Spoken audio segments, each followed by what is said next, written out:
Hello, so in this video I'm looking at the Truth or Dare franchise, the brainchild of Tim Ritter. 5 films within the franchise so far, as you see here, but spanning quite a long period of time from the sort of mid-80s to around about 2017, so just over 30 years for the 5 films, so they came quite far apart in some cases. Obviously going to do, with it being a ranking video here, what I think to be the worst film down to the best, starting with the worst. But I will say before we properly begin that I do quite enjoy all the films within the franchise. So none that I dislike. 1 or 2 that I just think are okay, but I don't outright dislike any of them.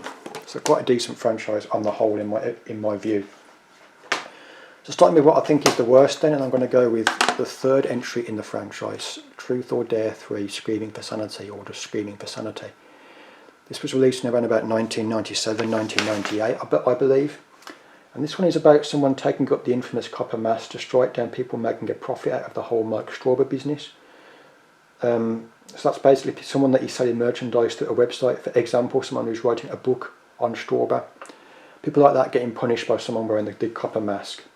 I don't want to give too much information out there as to who the killer might be, but I can say that it is linked to the original as well. So throughout this franchise, they do a good job of linking all the films together to some extent. So it is good and quite high when it comes to continuity.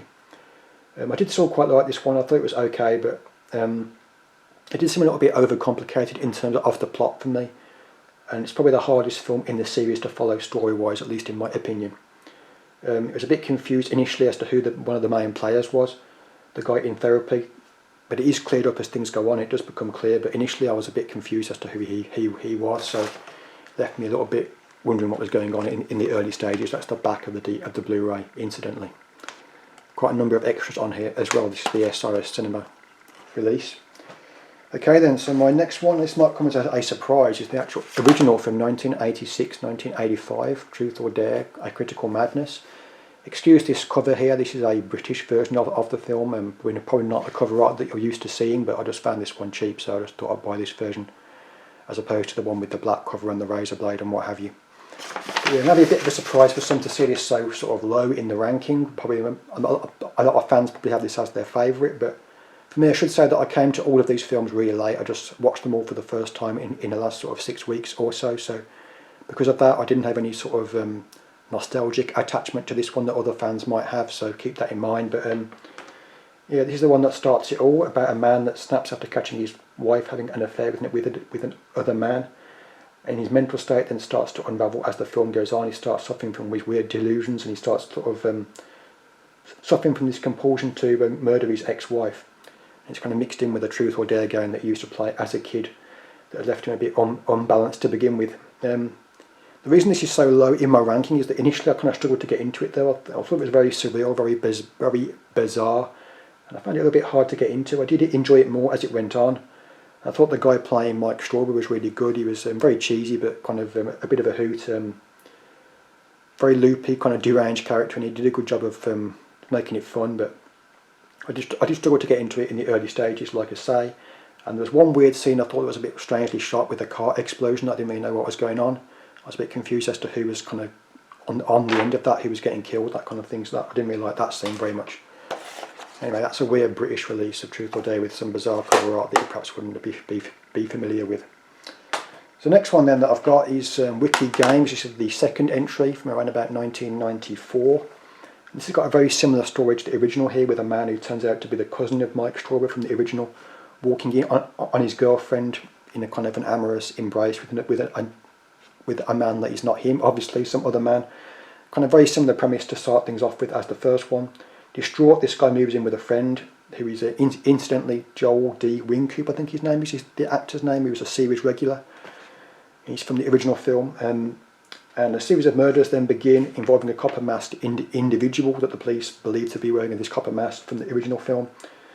And the Wingcoop character, I think his name is Dr. Dan Hess, he begins to worry that perhaps this friend that he's staying with him that caught his wife cheating at the start is perhaps kind of going down the same route as his cousin, his famous cousin, or notorious cousin, and it's perhaps the one that is responsible for these murders, perhaps mentally ill himself. So it's quite a similar premise to the original one, but there are some revelations that come to light towards the end, a bit of a surprising end, which I didn't actually like the ending that much. It's a bit of a diversive one and a bit polarising, and I wasn't that keen on it. I thought I was a little bit disappointed with it, but I won't say too much about that. But it is enjoyable. I actually found this one a little bit more fun and interesting to sit through than the original film, Critical Madness. I like this one a little bit more. It's a little bit more fun journey to go through it for me, at least on the first time watch. These are all first time watches for me, by the way.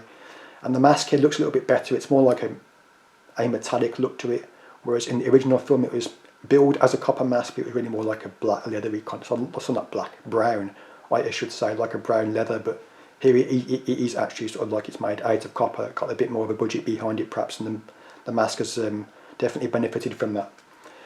That's the back of the Blu-ray, incidentally. Again, there's a decent amount of extras on here. So next one then, I'm going to go with I Dared You, Truth or Dare 5, the latest film from around about 2017. And the story here follows a recently released man from an institution, a former victim of Mike Strawber in fact, who's having trouble fitting back into society, to say the least. At the same time, the series regular, the actor that I mentioned previously, Wingcoop, is back, and he's trying to shut down a Mike Strawber-inspired Truth or Dare website where people dare each other to do silly things and indeed dangerous things on camera. So he's trying to shut that down.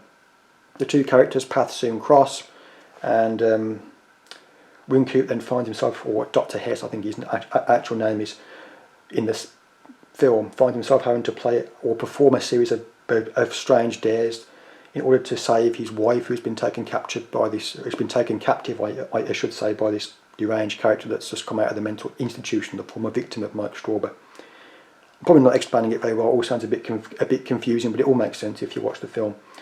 So he has to perform a number of crazy dares in order to try and save his girlfriend, basically, the good Dr. Hess. It's good fun throughout, ties in well with the previous films, building on what's gone before. The chase scene at the end that concludes the film I thought was a little bit too long and a bit overdone, a bit overcooked perhaps. Went on for ages, but this is that chase scene between the guy from the mental place, I think his name was Chainsaw Dax, that's what he called himself, and the Dr. Hess character. It goes on a little bit too long towards the end. I was hoping to catch a glimpse of what this Chainsaw Dax character wears, like a half copper mask, because he's supposed to be scarred beneath it, and I was hoping that at the end we would get the mask completely taken off so we could see these scars, but sadly it never happened, so I was a little bit disappointed about that. But still a good film, I quite liked it, definitely enjoyed it, my second favourite in the franchise. So that then inevitably leaves this one as my overall favourite, Deadly Dares, which is the fourth film, Truth or Dare 4, from around about 2012 I think it is. And this one feels quite different story-wise to the other ones. If I was a depressed man who has become obsessed with an online Mike Strawber-inspired Truth or Dare game, which is the one from the fifth film that I just mentioned, this website where people do dares where people challenge each other to really dangerous dares. And this guy becomes obsessed with it after he's been dumped by his girlfriend. He meets a beautiful woman on this website that kind of eggs him on to perform silly dares and then dangerous dares. And he gets hooked on it all and gets obsessed with it. And it feels more like a drama, I would say, than a horror film at times, but certainly no less captivating. It's very interesting to watch, and watching the story develop, it's kind of definitely holds the interest. And I was eager to find out what was going to happen next. It is quite a long wait for the kills to begin with this one, but once they do come towards the sort of last third, they come thick and fast, and there is quite a lot of them with a lot of blood, so well worth the wait. Incidentally, this is the only film in the franchise, I think, not to feature that Wingcoop man that I mentioned, actor I should say, that I mentioned. I think he's in all the other films, but I don't believe he's actually in this one, so it's a shame not to see him on board, but despite that, it's still a very entertaining watch. And like I say, my favourite one in the franchise, so I definitely recommend checking this one out if you've not seen the others. Perhaps you've just seen the original one, the first film, I should say, but not bothered to check out the other ones. Not explored the rest of the franchise, but I would definitely recommend doing so with this particular entry. But like I say, they're all pretty good, so I think you should check them all out really. Should you like the first one, but I've not explored further. But by all means, definitely check out this one, the fourth entry, Deadly Dares. Definitely my favourite one. That's the back of the box, incidentally. I don't know if this one's available on Blu-ray. I'm not sure about that. Probably is, but I've obviously got a DVD copy here. But yeah, definitely my favourite of the sequels and indeed of the franchise. So thank you for watching. This concludes the video. Goodbye.